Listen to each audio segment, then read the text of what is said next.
relationships. And I think that's what gets our guys to get through a day like today, because I made a couple dumb mistakes, in my opinion.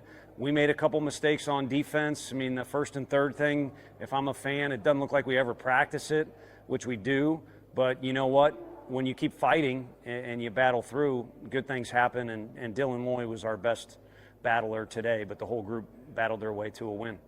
And the pitch from Lloyd to Nato on a 2-2 in the 7th. Swung on and missed. What's up, everybody? Welcome to the In Off the Bench podcast. My name is Jim Cross. As always, I'm joined by my best friend, DB. You know, tonight we got a champion in the house, as usual, and a member of the 20-0 number one ranked Tennessee Volunteers. But before we introduce our guests, we got to plug the sponsors. Chinook Cedary, 8 flavors, mild to wild, the best in the game. Less salt, no sandpaper tongue. Old Dominic Distillery in the heart of downtown Memphis. Whiskey, vodka, bourbon, gin, they got it all. And, of course, Jesus One Apparel. John 16:33, empowering young men and women. As a matter of fact, we released our first T-shirts. Daniel, we got the Ole Miss colors out. They're going to release them one by one. LSU's next week, then Tennessee, then Oklahoma. 15% of the proceeds will go to whatever charity or, you know, whatever nonprofit we want to decide month to month. So an amazing opportunity. But with all that being said, Dylan Loy, how you doing tonight? I am doing great, and I'm happy to be able to come and join on this podcast. Absolutely, man. Obviously, just saw you yesterday. Amazing weekend in Knoxville. We'll get to that, but want to break the ice first, and then Daniel's going to dive into your story with you. But I want to talk to you, man. One of the things that we were doing at the tailgate was we were watching Tennessee basketball play right before y'all's game. What's it like right now? March Madness around there. A lot of people got to be excited about Tennessee basketball. Yeah, absolutely. I mean, of course, the Tennessee family has always supported every sport. And I don't know if anyone recognized or if you all recognize, but at the beginning of our game, you heard a loud cheer, and that's because we just took down the Auburn Tigers before we could hear it from the tailgate. A lot of us didn't want to leave. It was a 3-point game, less than a minute. Yeah. We wanted to see how it went. So really cool to see, a win with Tennessee basketball than Tennessee baseball. Got a number 2 seed. Daniel's Tigers got a number 5 seed. So it's pretty exciting. And then, of course, there's 14 SEC teams. So I ask you, Dylan, if it's not Tennessee, we hope it's Tennessee. But if it's not Tennessee, are you pretty confident the SEC is taking down the national championship? Yeah, just the league itself, it's a very competitive league, and I think one of the SECs are definitely going to take it down. Daniel, I got to ask you, I know this show's about Dylan. The Tigers got the number 5. 5 has been notoriously knocked off the last few years. Does that scare you at all? No, the seeding doesn't scare me. What scares me is the way that, we can play sometimes. A lot of turnovers. And yeah, it's going into a tournament knowing, hey, this is, win or go home situation. And yeah, there's some trepidation for sure as a fan. But we've been playing really well. They're talking about Colorado State and how hot they've been, but Memphis has been pretty darn hot too. So my money's on the Tigers, that's for sure. Yeah, no doubt. I loved seeing people automatically pick against them because usually that means that they're going to win because you know how that goes. I was trying to look and see Tennessee basketball doesn't. How are they going to schedule that on Thursday? Don't they know Tennessee, Alabama baseball's on Thursday? What's wrong with that? Yeah, exactly. I don't know what they're doing. Well, I guess the Vols fans won't invade Tuscaloosa till Friday. Yeah.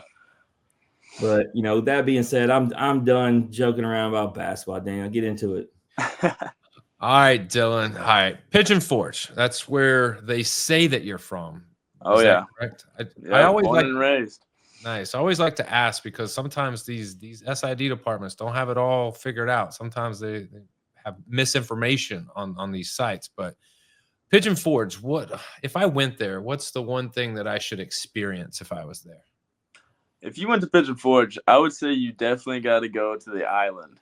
It's right in the middle. It's right in the middle of the strip and everything. They've got a nice little Margaritaville. They've got a beautiful Ferris wheel. You can get up top, see the whole town, get a good look at the mountains. It's a good time up there in the island.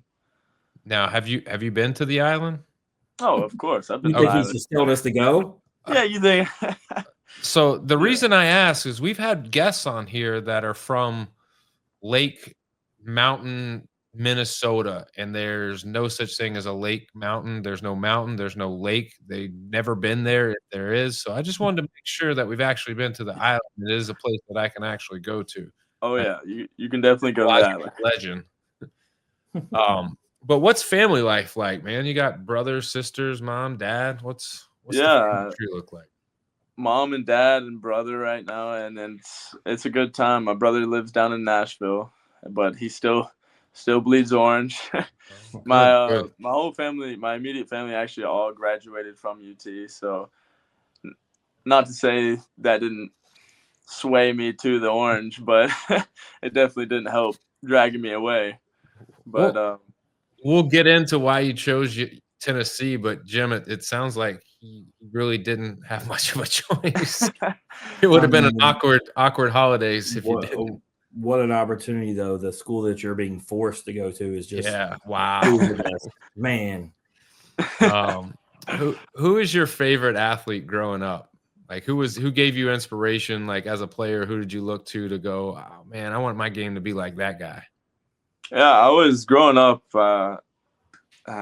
before everything went down. I was a big Astros fan, and I would love to watch like Garrett Cole and Justin Verlander and how they carried themselves throughout the game and kind of how they went about their deal with pitching. So that kind of, I would say, if I had to think back and growing up and trying to see who I watched, it'd probably be those two guys. The reason why that's the most amazing answer ever, Daniel, is why. I sent it to you in real time. I don't know if you saw, but Chase Dolander's first start in spring training was against Justin Verlander. And I messaged him and I told him that dude wasn't about nothing. But all jokes aside, what an amazing opportunity, to go against a legend like Justin Verlander. Yeah.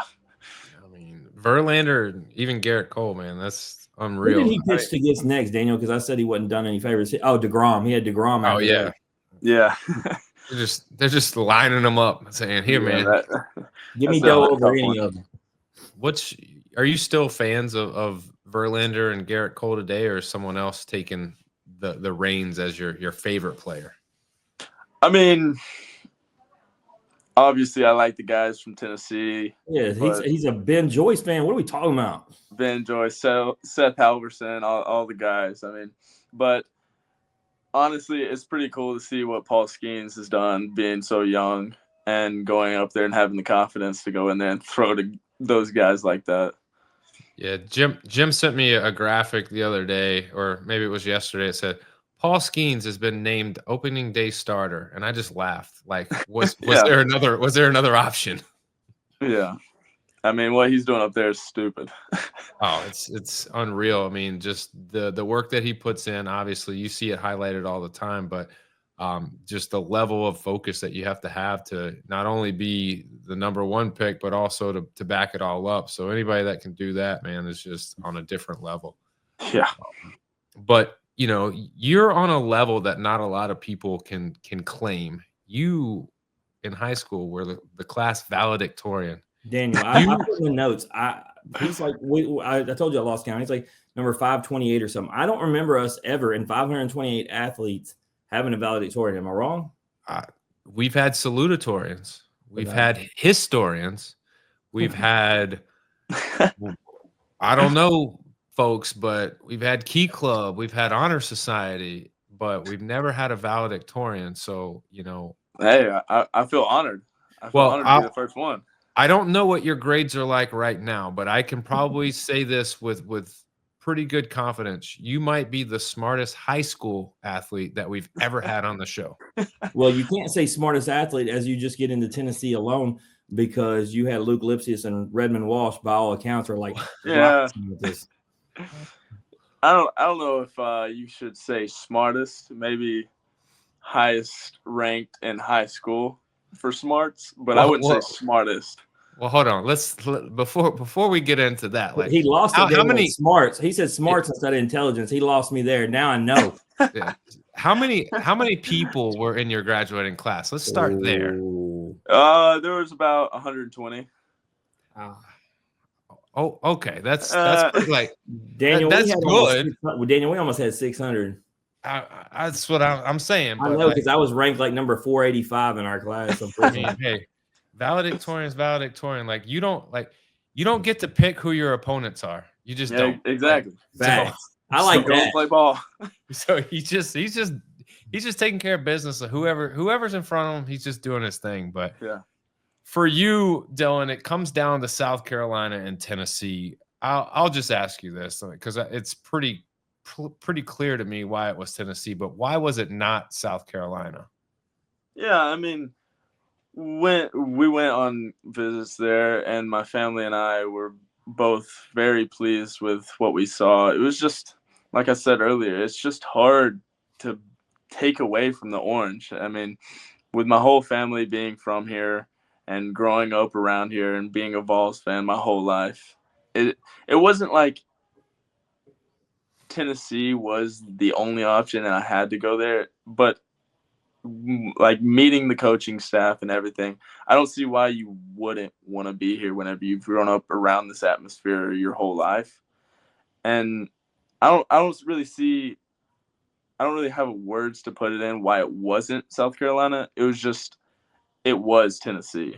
So is that something that the coaches at South Carolina knew? They're like, well, we have an outside chance, but like this guy's got like history that, dates back to, his parents going there, and like it's just going to be a tough battle. Or did they honestly think that they were in the running to sign you? Yeah, I mean, I don't really know how they were thinking whenever it comes down to winning the race or anything, but the way that I approached it and my family had my back was, first off, just praying about it and just kind of seeing throughout the whole process. But also, it wasn't, like I said, a set choice to go to Tennessee. I wanted to weigh the options and see what was better, what was worse, what gave more, what took more. And whenever it came down to it, just the coaching staff at Tennessee it's almost unbeatable whenever I took a glimpse at it with Coach A and V and E and everyone else that's there. It's just hard. It's hard to beat the alphabet. The whole alphabet. That's a first of all the Tennessee guests. No one said it like that. Yeah, That's Jim. that education we were just talking about. Jim, Dylan's like, I don't know what South Carolina was thinking. I do. I saw you pitch yesterday. I know exactly what they were thinking. Well, let me they tell were you, sad. Daniel, they were sad. Very sad. I never thought we were going to get into this, but let me tell you why it's important. I think of stories on this show. I think of Jay Slaviolette was going to go to LSU no matter what. He was from Louisiana. Most people don't realize that. He committed to LSU, but he still took the trip to A&M. Paul Maneri would then end up leaving LSU, and with that, he decided to go to A&M.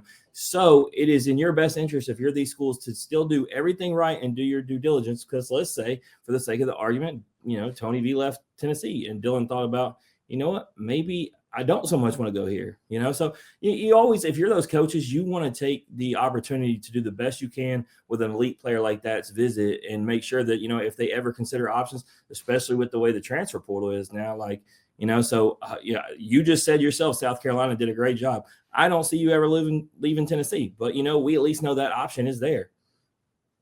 Yes. Like I said, we weighed all the options. We never closed any doors. So we really wanted to make sure that it was a good fit before we committed full. Well, LSU's door is always open. I'll speak for Jay Johnson. As a matter of fact, I've been so heavily criticized for all the Tennessee stuff. I kept Alex Box background back there. I don't know if you noticed. We got the orange banners, but that is still Alex Box back there. So had to keep something. I got Drew Beam behind me, but notice on each side of them, I got Jake Brown, Gavin Guidry. So we're good. But let's get into it. Freshman season, man. You joined a team coming off, going to Omaha, a lot of elite upperclassmen, obviously, before they even killed it all year, were high draft, projected guys. Is it intimidating at all coming into, a locker room and environment with so much talent? Oh my gosh. It might be one of the most intimidating things that I've done in my life, especially through baseball. I mean, whenever I walked in the locker room, I've been watching these guys on TV. I've seen the 500-foot bombs that they've all hit. I've seen the 100-mile-an-hour arms that they have. So, of course, it's going to be intimidating walking to a locker room like that. And yeah, I mean, I think about when we had Cade Arambidi a few weeks ago from LSU. He says when you get to a program, whether we're talking about Tennessee, LSU, or any of the elite programs, where you came from and what you were ranked and all that stuff, a perfect game, none of that matters anymore because everybody there is elite and everybody's going to have to work and earn their spot. So I think, when you go to a place like that and you know that you're going to have to compete against guys like that to get playing time, it's definitely got to be intimidating. But for you, you seem to not have any problem. You ended up getting playing time right out the gate. You had a 2.37 ERA, 2-0 record, 37 Ks to 10 walks. Pitched, the first week out the gate. You end up in 2 of the final 3 games in Omaha. In a million years, did you think that you were going to see so much action, especially on the biggest stage when it was all said and done? Oh, absolutely not. I'll tell you that fall, whenever I first got there, I was starstruck. I mean, it felt like my arm was a noodle every time I went out to just play catch, just because like the atmosphere is, as a freshman, I mean, you don't really know what it's like until you really get there. And without the support and like from my family and just the family that we created there, without them, I would not be in the position that I am today. No doubt. And I obviously got to meet and hang out with them this weekend. So shout out to your family. But Daniel, I did a deep dive. I wanted to see how he did in particular games. And Daniel, that 2.37 ERA, it's very deceiving. Do you know that he really had, like, if you take away a 3-game span, he had a sub-1 ERA. But the interesting part, this is where I'm going, Daniel, it wasn't even against good SEC teams. I got to know, like, Dylan, what was going on in the 3-game stretch against Bellarmine, Western Carolina, and Lipscomb? Like, we're not even, like, you killed it against the biggest and best competition, but you had a 3-game stretch. Was it injury, mechanics, like you sick? Like, what happened?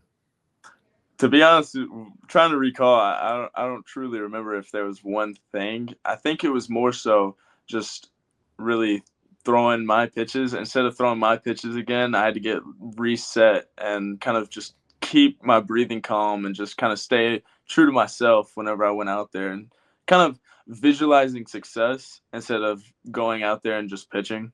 I think that was one of the main things that continued to help me after I got through that 3-game stretch. Daniel, let me ask you, this is right before SEC play. Was it good as a freshman that, he had a little adversity before, it got to the big games?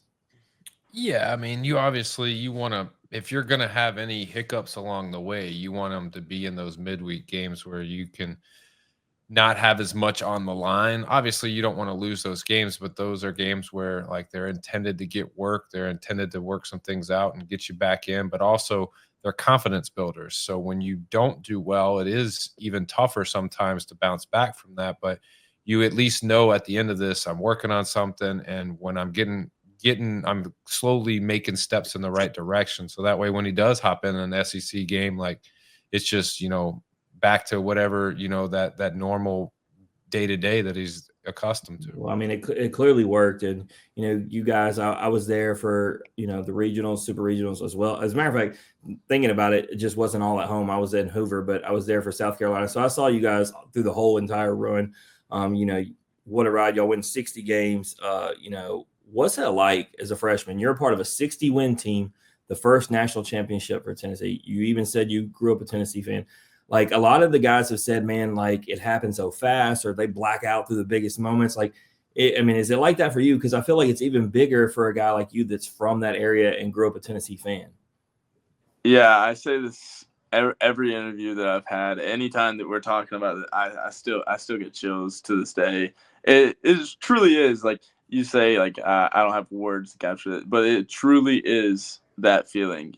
The support from the fan base and just each other that we had our backs throughout the whole season, you truly cannot put that into words. Showing the parade, what a fan base.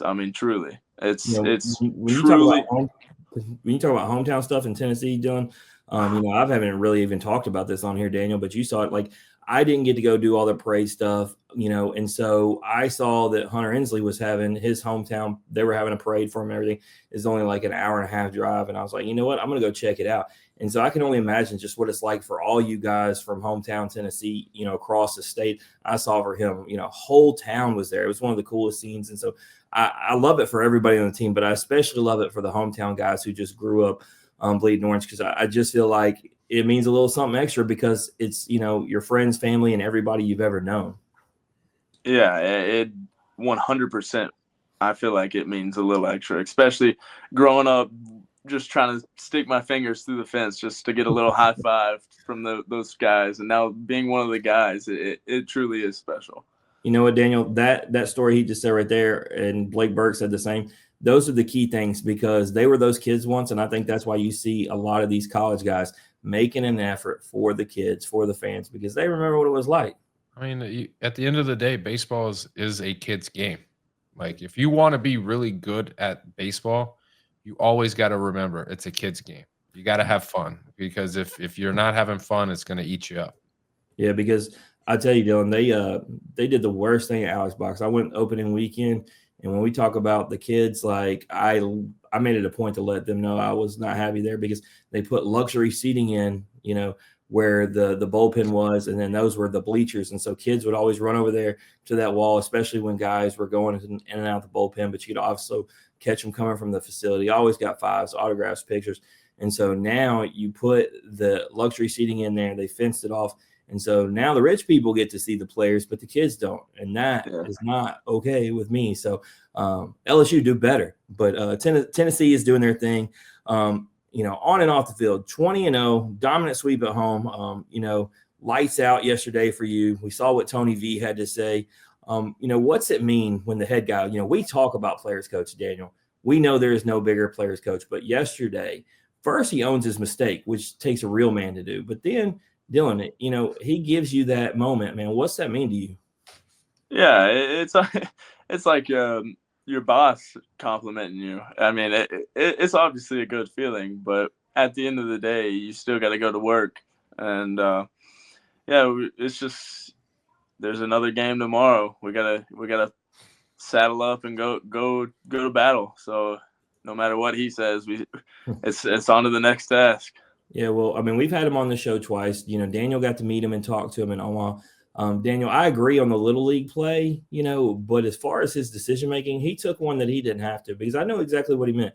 And everybody was upset that, they pulled the starting pitcher after going through the lineup once. Daniel, he's trying to get guys reps. We know exactly what he's doing.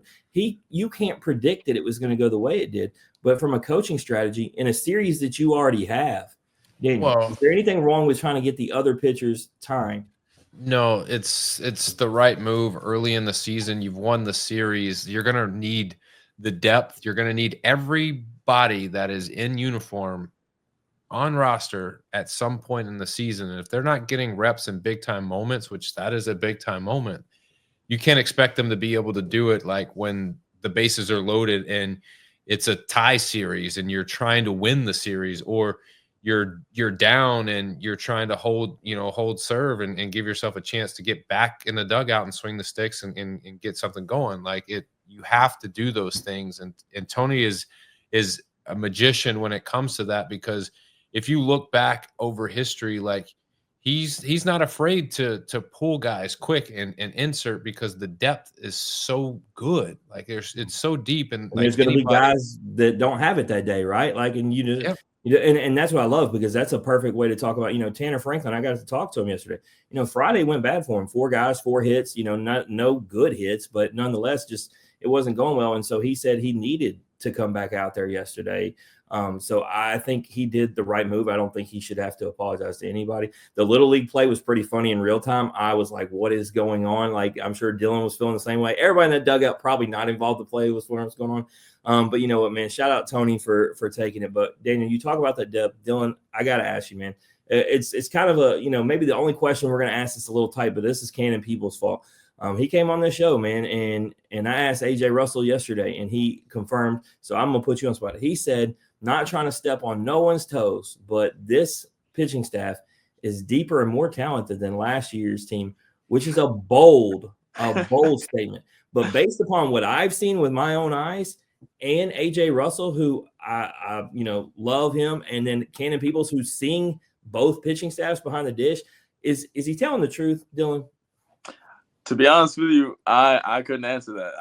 He's right in the middle, Daniel. You know what? Cannon and AJ are not afraid. We asked that question the wrong way in the wrong segment, Jim. If we wanted an answer, and because this or that, you couldn't have took that road. No, I mean, you obviously lost, guys, but I see what he's saying, and I was just thinking with Binky coming back, healthy, you being back healthy, AJ, is obviously fixing to be back. They're taking it the right way. The depth is just incredible. All the guys that transferred in, and then Daniel's favorite player, Nate Snead, on the back end. I do.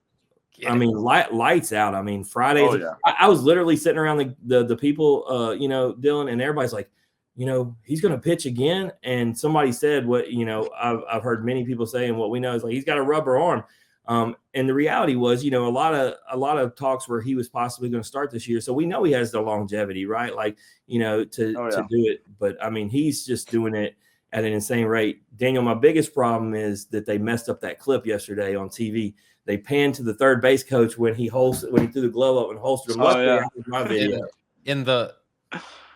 There was one stream that I saw, and it might have been on socials, but it got everything that you wanted to get. Daniel said that's an iconic moment there, Dylan. Like that's one you can use because he's always holstered him, but I mean he threw the glove up and double holstered him. Yeah, we whenever we were playing, it might have got a little chirpy, so maybe it was deserved, maybe it wasn't, but it was definitely a cool little moment for him. Yeah, no, that's why I tell people the whole LSU Tennessee rivalry thing that they're trying to push. No, it's Florida, and they hate Florida. And you talk about the chirpy, Daniel, they deserve that because Sully came out there starting crap for no reason, arguing things that are stupid. So it's so easy to hate Florida, but I could do that all night, so I'm not going to keep doing it. On the season, you got a 0 ERA, 3-0 record, 15 Ks to just 1 walk. How do you not get caught up in how good you have been and just focus on going forward as the SEC gauntlet continues, starting with Alabama? Yeah, I mean, one big thing for me is I never really look into my stats. I mean, this at the end of the day, it's just a number on a piece of paper. So not only that, I mean, don't look at your Instagram because I tagged you in your stats. Oh, it's all good. But yeah, like you said, I mean, our rotation this year and just the depth that we have. If I get in the jam, I know someone's got my back no matter what. So it's not really thinking about the numbers. I'm gonna go do my job and say today's not my day. I know the guy behind me is gonna get it done. Yeah, and I'm glad you brought up the gym because I have one more question that wasn't on my sheet that I got messaged right before this. Aiden from the Batter's Eye Pod, talked about he could tell the weight room for you. Wanted to talk about because he said, you were listed at 6 foot, 155 pounds or something when you came in. I don't know the accuracy of that, but like he said, you could tell the clear build that you had put on, with the weight and nutrition program and, after a full year of Tennessee. So like, is that something, I mean, how much weight have you put on and just, talk about that strength in that program? Yeah, absolutely. The whole strengthening process there at University of Tennessee it's definitely a grind whenever it comes to lifting and running and all that we do with the pitching staff. It's definitely a grind. But I came in probably around 180, 185. And actually this year I got up to 210, and the nutritionist, Miss Beth, was maybe like, maybe that's a little too much for you right there. So I actually did have to cut back a little definitely bit. Lowballed you with the whole, and it wasn't 155. I know it was 160, but yeah, you were more than that, but you put the weight on. And Daniel, That's not a bad problem to have. How many of these guys we talk about just they're trying desperately to get the weight on and can't? I mean, it's tough. Like when especially these guys that you're just going all day long, and it's not like, yes, you're going to go to practice, you're going to have, your moments where you're working out and all that stuff, but it's still not easy to balance all that, and the nutrition part of it as well. I think, you could correct me if I'm wrong, Dylan, like the baseball part might be the easiest part. It's the nutrition part that is the hardest, like having to adhere to certain things and finding the right things. And like, that's the opposite of what college kids want to do when they go to college. It's definitely not the academics and the baseball down. It's the other stuff. Yeah. It's definitely not the fun stuff. Yeah, no, but I mean, you see what happens when you lock in. We talk about these elite programs. You brought up Skeens earlier, and he came on here and talked about it. He said that the two biggest things, he said he wasn't getting 8 hours of sleep at Air Force, which is just a wild thing when you think about not being able to get your sleep. But he said the nutrition, and you saw him put on 15, 20 pounds quick.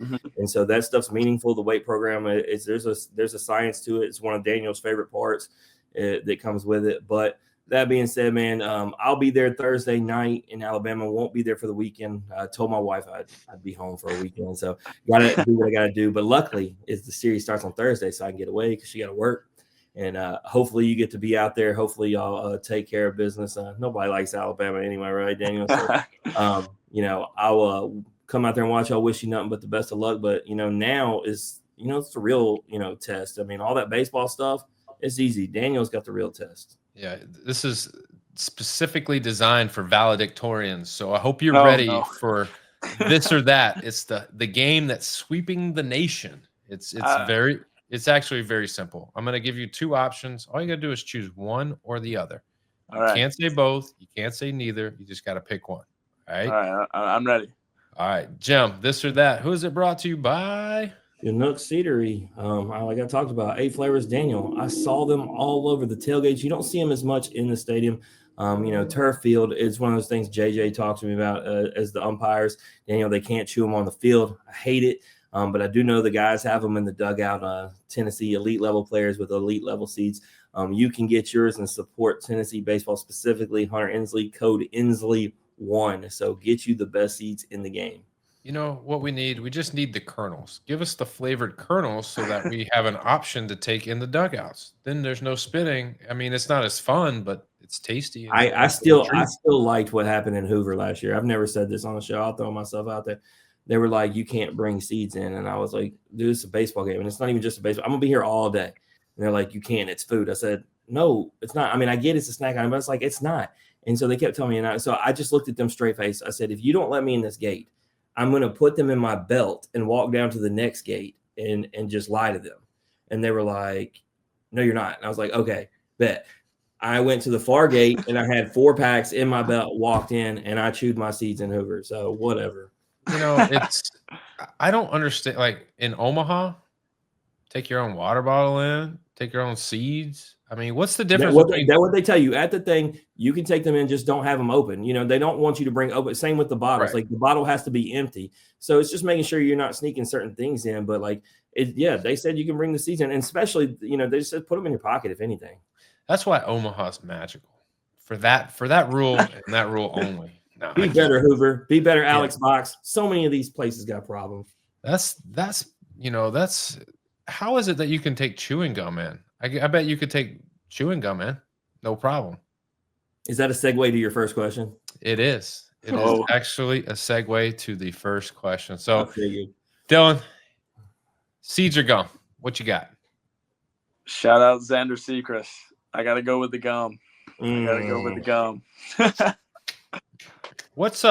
is the gum of choice? Oh, that's a good question. It's probably got to be the cotton candy Big League Chew. Yeah. I'm glad you said Big League Chew because it takes me back, and I'm still glad to know that's still. But Daniel, that's right where I was going. It's not taken back. We had 2 flavors. These folks, I seen the rack while we're talking about Omaha. There's a rack like 28 flavors. We didn't have that. Yeah. You had great, bro. I mean, I don't even know. It would take me forever to choose between 28 flavors.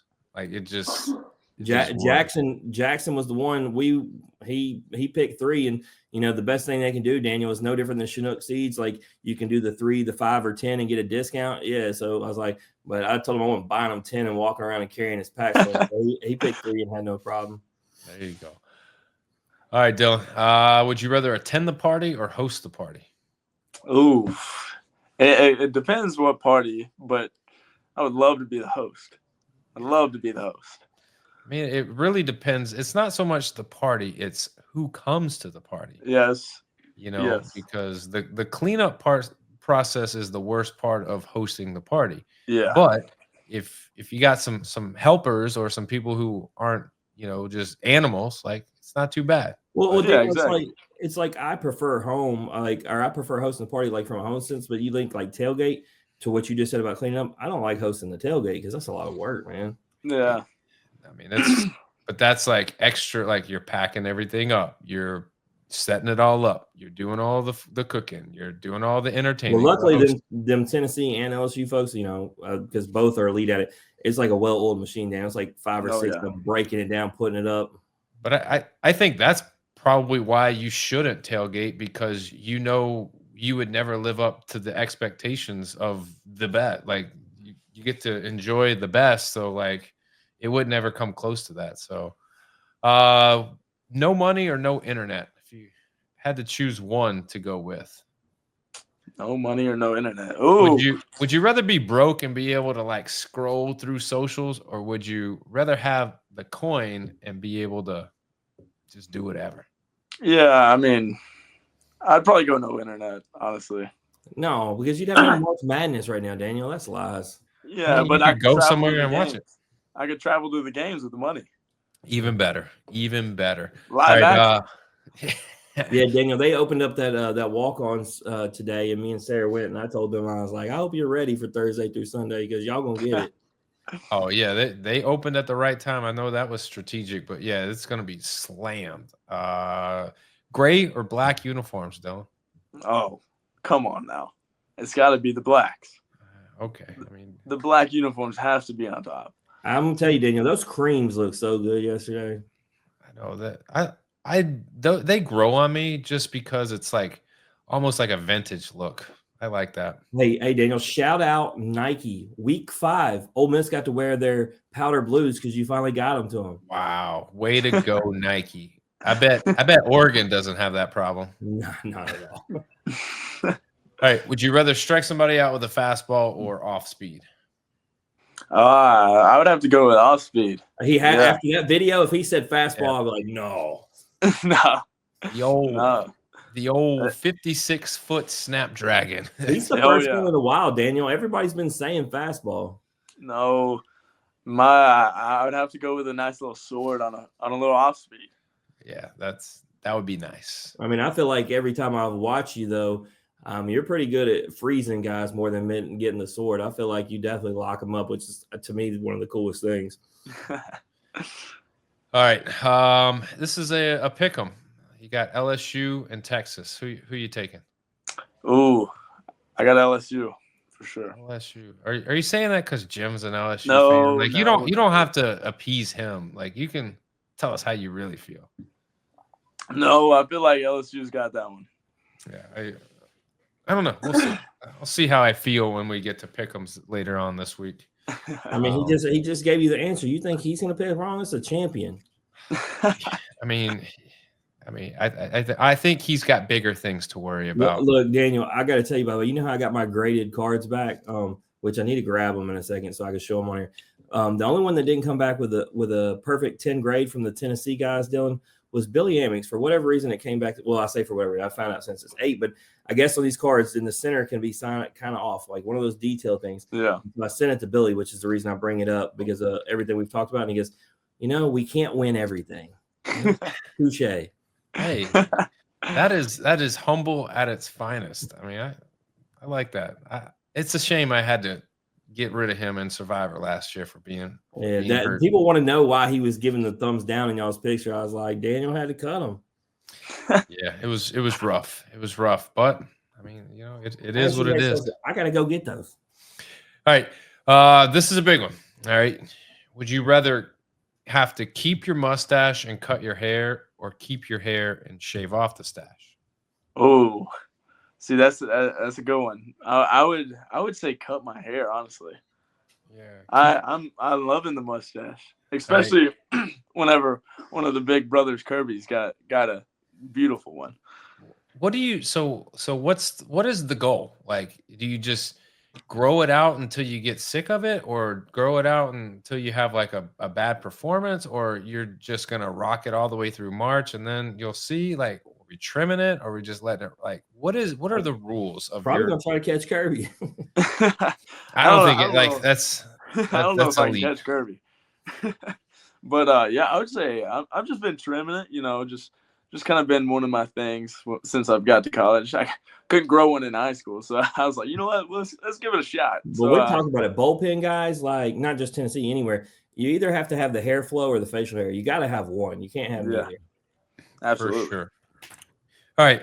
Last question. All right. Would you rather attend a concert or sporting event? And we're talking like bucket list items, not just like this, around the corner, hole in the wall, little spot where you can see Jimmy Joe play the banjo. We're talking like a concert or like a big time sporting event. What you got? Oh, I think I would have to go the sporting event. I would have to. I mean, I couldn't imagine a Game 7 somewhere. Ooh. I couldn't imagine. Who's playing? That's the question. You go to Game 7 and you got a choice of the teams who are playing. Who is it? Is it still the Astros? No, I would say I'd have to go with the Braves. The Braves would have to do something special. All right. We're good with that. Austin Riley's a two-time guest of the show, part of helping us build.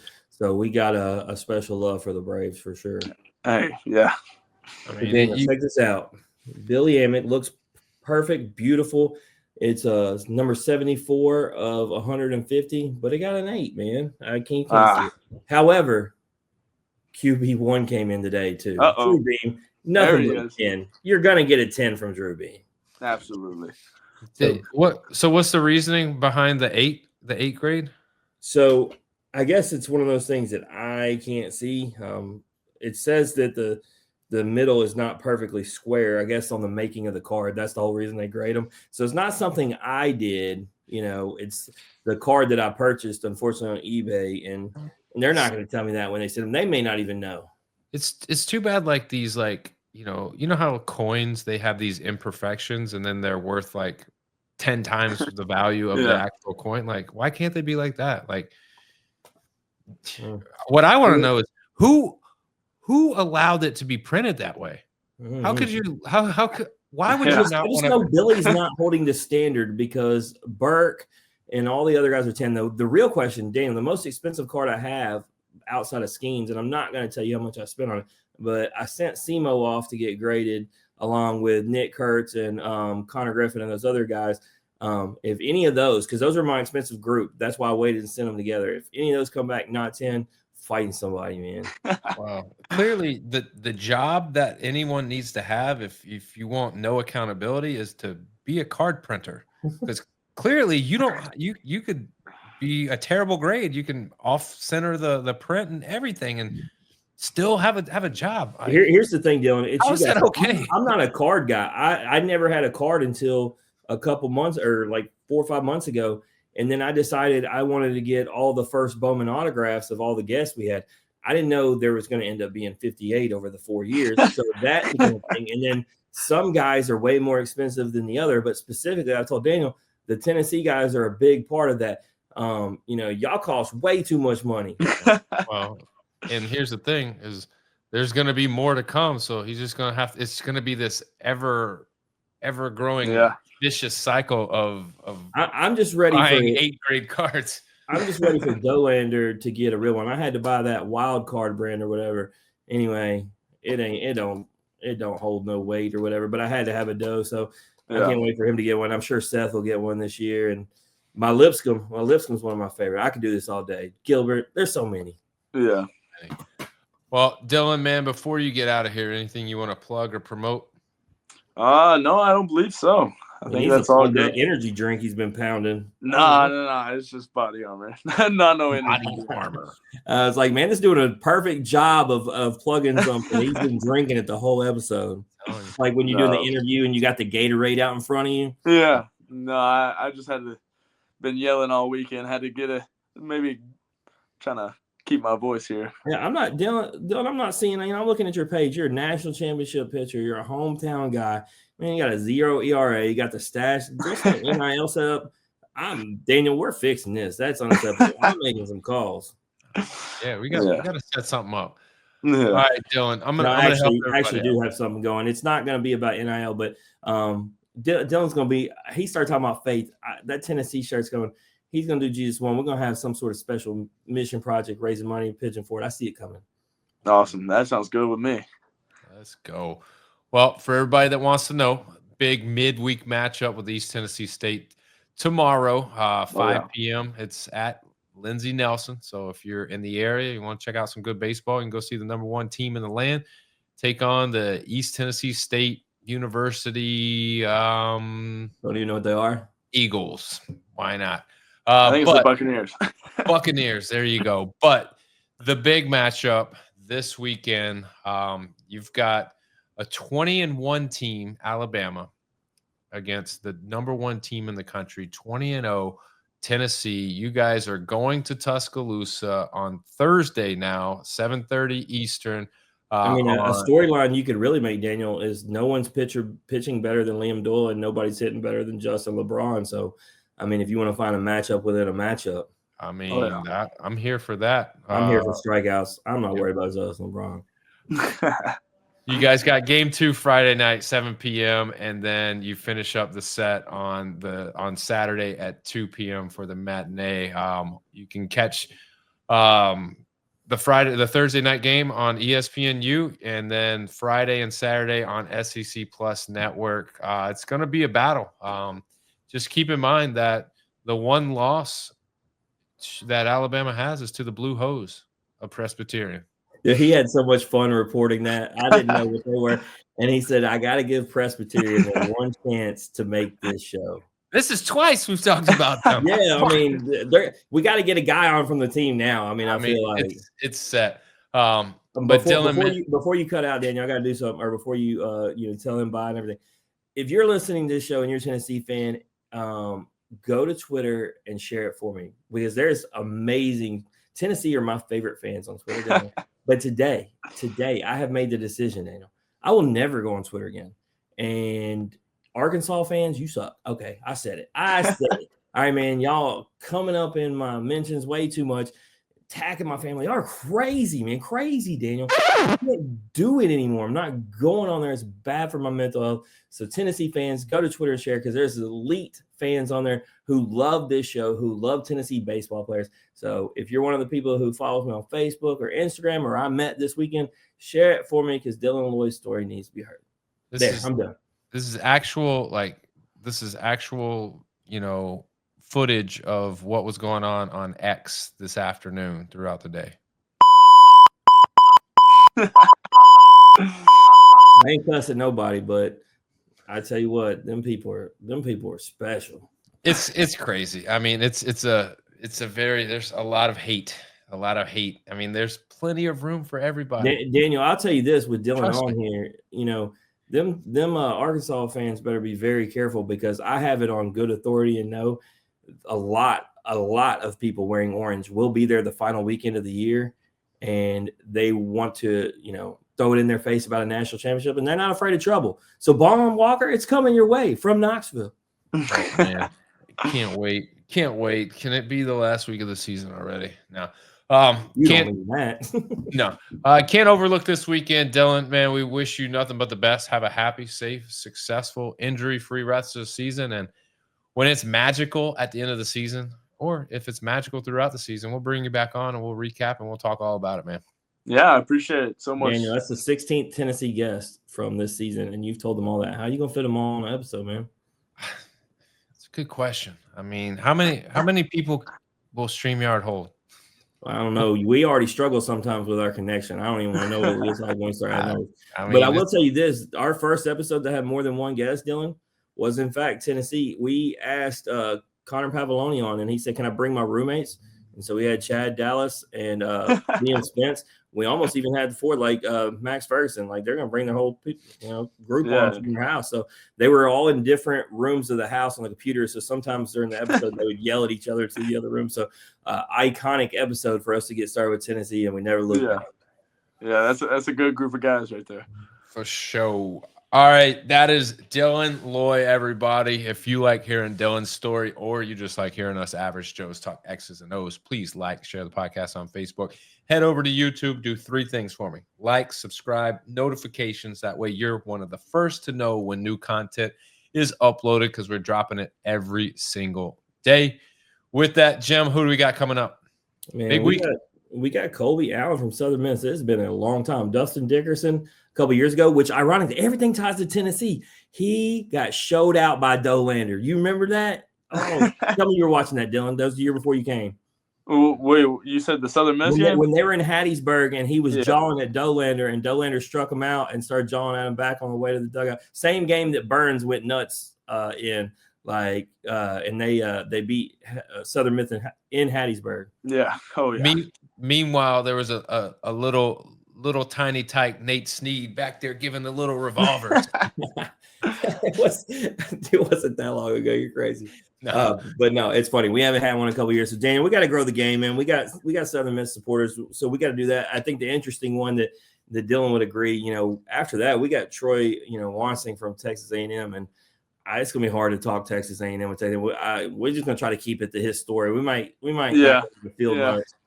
I mean, it's got to be had. I mean, it's good to talk about these things. We're the avenue to do that. So maybe if he cancels on us, do we get mad? I mean, no. No. I would understand, but hey, if they want to turn it around and they want us to be a shoulder to cry on, like I'll gladly do that for them. Let me ask you this, Dylan. I didn't plan on asking. Do you fully expect them to turn it around at some point because you know how talented they are? Yeah, I mean, it does hurt with one of their guys getting out for the season. That's a big hurt for them. But yeah, I mean, like you said, they are very talented, just like I'm going to say what I said today, Daniel. I'm going to expose myself. I've exposed myself like 5 times. I think because all the listeners I know I'm listening, so put it out there for everybody to know. I told Gavin, since he's not playing this season, with all his guys leaving next year, Tennessee and LSU were great options. And he laughed back. And I'm like, I'm being serious. So just know that I'm pitching it out there for the 2 best teams to get one of the best players in baseball. There's nothing illegal because I'm not associated with either team. I'm just a podcast guy. I'm not even social media, Daniel. I can't get in trouble for anything I say. You're the podcast guy. The podcast. That's what they say. I'm nobody. I'm just a podcast guy. All right, I'm done. I don't know why I'm acting wild. I've done nothing but have water today, but you wouldn't think it. I mean, well, I'll wrap us up. I'm Jim, or he's Jim. I'm Daniel. This has been the Off the Bench podcast. As always, remember, strong bodies, sharp minds, grit and grind all the time. We're out.